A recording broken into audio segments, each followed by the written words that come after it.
Il était une fois une jeune fille nommée Sira qui vivait dans la savane ouest africaine. Sira était belle comme l'aurore. Les perles qu'elle portait autour de sa taille chantaient et louaient sa grande beauté. La jeune femme était très convoitée et beaucoup d'hommes voulaient l'épouser.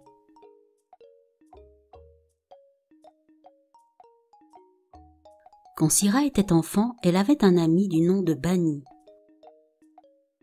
Les deux avaient grandi ensemble et étaient si proches que le village les appelait mari et femme.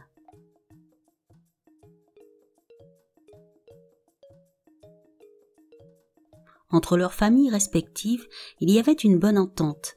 Elles s'aidaient mutuellement pour les bonnes et mauvaises causes. Sira et Bani s'aimaient et une fois devenus grands, on les maria. Les noces furent célébrées avec la bénédiction de tous les parents. Cependant, il y avait une personne qui jalousait l'union de ce jeune et beau couple. Il s'agit de Tura, un sorcier très puissant qui avait pour compagnon le diable en personne. La présence de ce dernier se manifestait par les faits suivants. Tura était toujours survolé d'un vautour à la couronne blanche, avait les yeux rouges et ne dormait jamais le jour. Lorsque les noces furent célébrées, Tura entra en action. Sira eut à sa nuit conjugale de terribles maux de tête. La deuxième nuit, les maux de tête persistaient, ainsi que la troisième et la quatrième nuit.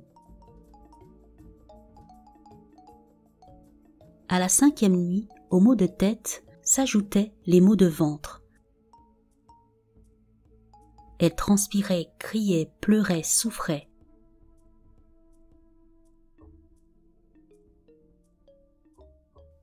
Sira fit appeler sa mère, à qui elle dit « Mère, peux-tu m'aider à trouver un remède à mes maux ?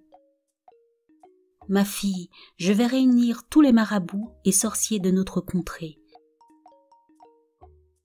Si je dois y mettre toutes mes économies, je le ferai pour toi, mon unique enfant. »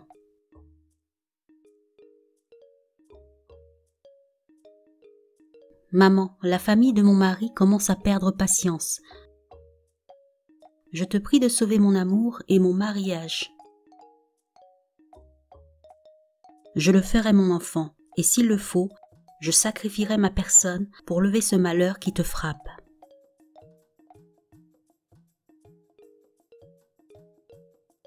La mère de Sira réunit alors tous les marabouts et sacrifia la quasi-totalité de son troupeau de bovins.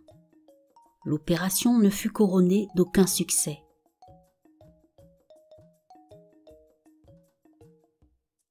Sira la fit appeler encore.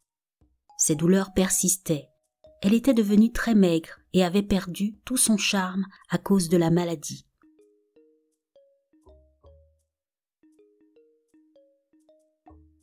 Ses belles-sœurs avaient commencé contre elle une vaste campagne de délation. Quelle est cette quenouille qui est toujours couchée sur un lit de mort? Une semaine plus tard, la famille du mari envoya le griot en le chargeant de faire lever le mariage de Sira et Bani. Le mariage n'était pas consommé. La famille de Sira était tenue de rembourser les frais essentiels prévus à cet effet.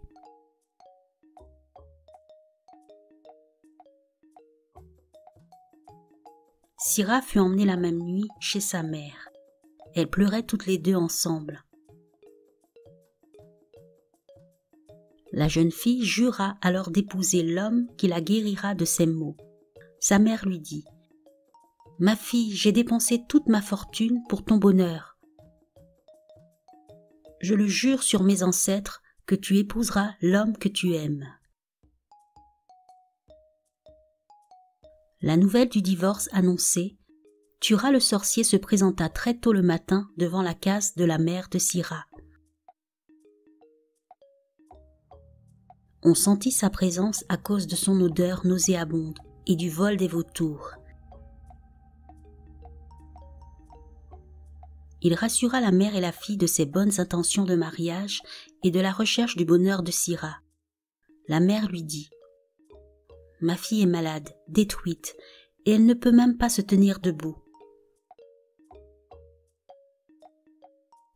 « Ce n'est pas un problème, dit le sorcier. Je ferai disparaître sa maladie en 3 jours, sinon je quitte ce village et vous n'entendrez plus jamais parler de moi. » Syrah, qui entendait tout ce dialogue, avait déjà pris sa décision. « Mère, j'épouserai cet homme s'il me guérit. »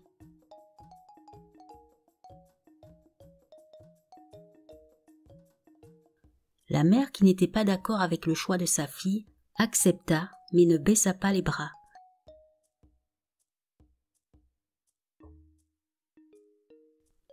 Dès que le sorcier commença le traitement, la mère courut voir son frère et lui dit « Mon unique enfant doit épouser cet homme crapuleux. Je te prie de faire quelque chose. »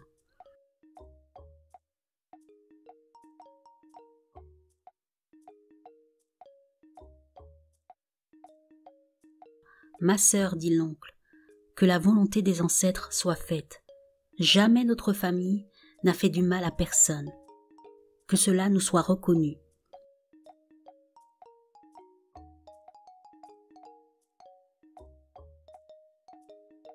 En peu de temps, Syrah fut guérie par le sorcier Thura, qui annonça son mariage avec beaucoup de publicité.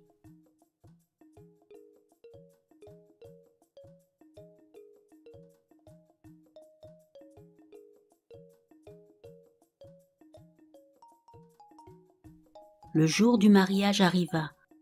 On ne vit aucun vautour dans le ciel et une grande tornade chassa tous les convives. Thura se mit en colère et rentra se coucher.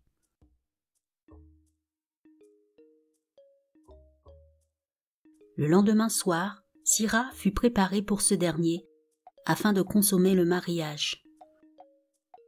Lorsque la jeune épouse fut déposée dans son lit, impatient, celui-ci se déshabilla avec hâte. Seulement, il y avait un problème. En effet, l'homme n'avait plus ses attributs masculins. Ils avaient littéralement disparu.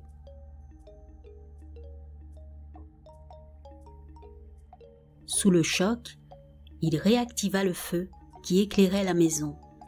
Et c'est ainsi que Syrah se rendit compte que son mari n'avait rien entre les jambes. Elle tenta de le rassurer, mais en vain.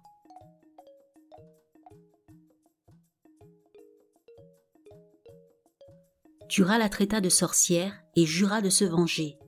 Il la répudia sur le champ et quitta le village dans la même nuit.